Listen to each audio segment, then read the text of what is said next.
খুলনায় ডিমের বাজারে অস্থিরতা বেড়ে চলেছে। হিমশিম খাচ্ছে নিম্ন মধ্যবিত্ত ও মধ্যবিত্তরা। খুলনার জিলেরডাঙ্গা বিসমিল্লাহ পোল্ট্রি ফার্ম থেকে বিস্তারিত জানাতে যুক্ত হচ্ছেন আমাদের প্রতিনিধি পলাশ চন্দ্রঢালী। পলাশ, ডিমের বাজারে আমরা একটা অস্থিরতা দেখতে পাচ্ছি। সাধারণত মধ্যবিত্ত এবং নিম্নবিত্তরাই আসলে ডিমের সবচেয়ে বড় গ্রাহক।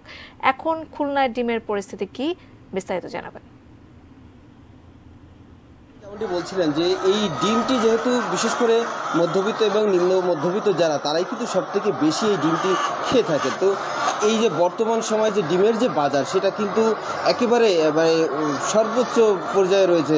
তার কারণ হচ্ছে কি যে একটি যে খামারিরা যেটা বলছেন যে এখন মুরগি এবং ডিমের একটি ক্রাইসিস রয়েছে, সেটি একটি কারণ। কিন্তু এই যে খামার থেকে যে দামটা হচ্ছে সেই দামের সাথে কিন্তু আমরা খুচরা বাজারগুলোতে বেশ তফাৎ আমরা লক্ষ্য করেছি। কারণ হচ্ছে পাইকারি বাজারে আমরা যেটা শুনেছি, সর্বপ্রথম যদি বলি যে উৎপাদন খরচ একটি ডিমের 9 টাকা 75 পয়সা, সেক্ষেত্রে পাইকারি বিক্রি হচ্ছে একটি ডিম যে সাইজ যে ডিমটি একটু বড় সেটি বিক্রি হচ্ছে 11 টাকা 60 পয়সা করে। এটি সব থেকে বড় যে ডিমটি, অর্থাৎ ডজন বিক্রি হচ্ছে 139 টাকা।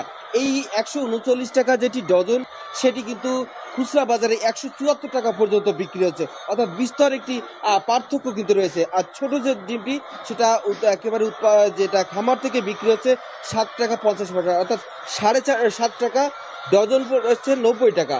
এই ডিমটি খুচরা বাজারে বিক্রি হচ্ছে 144 টাকা পর্যন্ত ছোট ডিমটা।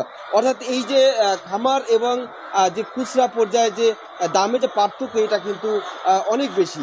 এই বিষয়ে কিন্তু আজকে আমরা সকালে চেষ্টা করছিলাম ভোক্তা অধিকারের সাথে কথা বলার চেষ্টা করছিলাম, যদিও এখনো আমরা তাদের সাথে যোগাযোগ করতে পারিনি, ফোনে তাদেরকে পাইনি।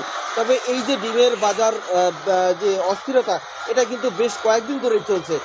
সবকিছু মিলে যে ডিমের এই পরিস্থিতি আসলে কবে এটা নিয়ন্ত্রণে আসবে, সেটা যেহেতু ভোক্তা অধিকারের সাথে আমরা কথা বলতে পারিনি, সেক্ষেত্রে এখনো কিন্তু বোঝা যাচ্ছে না আসলে মূল সমস্যাটা কোথায়। এখন পর্যন্ত আমার কাছে খুলনার যে ডুমুরিয়ার বিসমিল্লাহ পোল্ট্রি ফার্ম থেকে এতটুকুই ছিল তথ্য।